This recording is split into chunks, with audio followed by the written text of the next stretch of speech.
For 13 years, Sara Glass lived with constant fear of losing custody of her children. Born into a Hasidic family, she had a son and a daughter with her husband Yossi, who was devoted to his religious studies and, Glass says, oblivious of her needs. One of those needs, which she concealed and fought, was for the love of a woman. At 19, Glass was teaching at an Orthodox school. One day, vivacious Dasa, 20, arrived as a speaker. As soon as she walked into my classroom, I knew she was not conventional, Glass says. This was not the first time I had looked into someone's eyes and felt 1,000 vibrations echo through my body. Glass and Dasa met outside school, and love hit us when we expected it least. A secret physical relationship blossomed. Love puzzle, but I was taught that God found my natural desires repugnant, Glass says. She prayed, trying to understand, why would God create me this way, to be condemned for loving someone of your own sex? But the only path forward was marriage, to a man, and lots of babies, the single mold created for adolescent Hasidic girls. A frank memoir of a woman's journey. Glass' book, Kissing Girls on Shabbat, is a ruthlessly frank memoir of her inner turmoil, trying to live the expected married life with a self-absorbed Ger Hasid, then later adhering to Orthodox requirements with a second husband who was wealthy and adoring.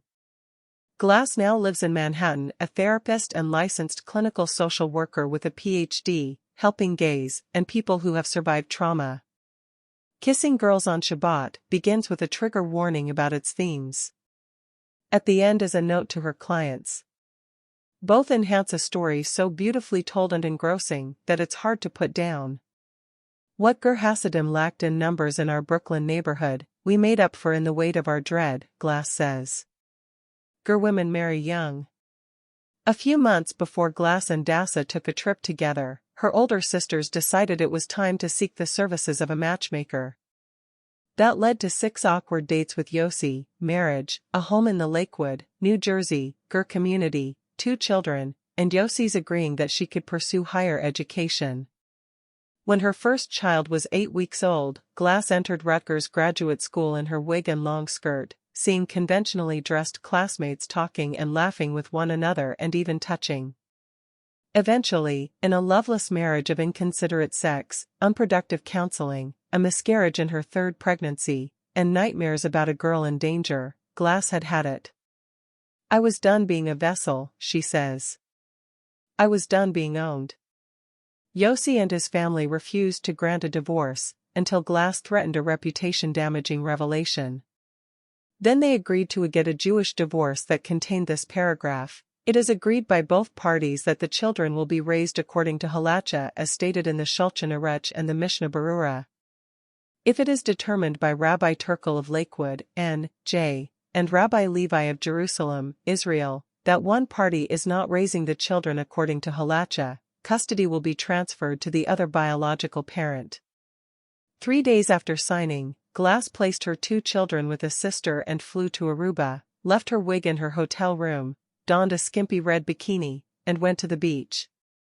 Back home, single and so poor she couldn't pay all the bills and went hungry in order to feed her children, she discovered I was a fantastic mother, way better than I had ever been for her son, age 3, and daughter, 16 months.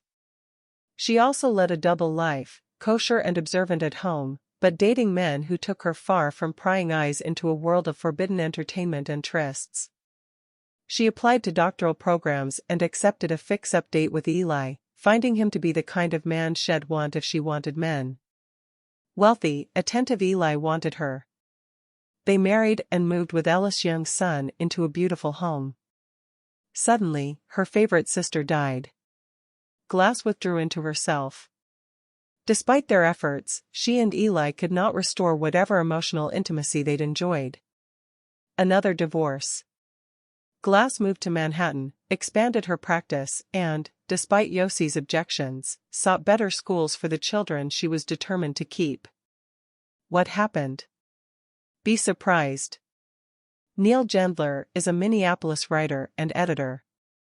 Kissing Girls on Shabbat by Sara Glass. 1 Signal, 202-4293 pages, $27.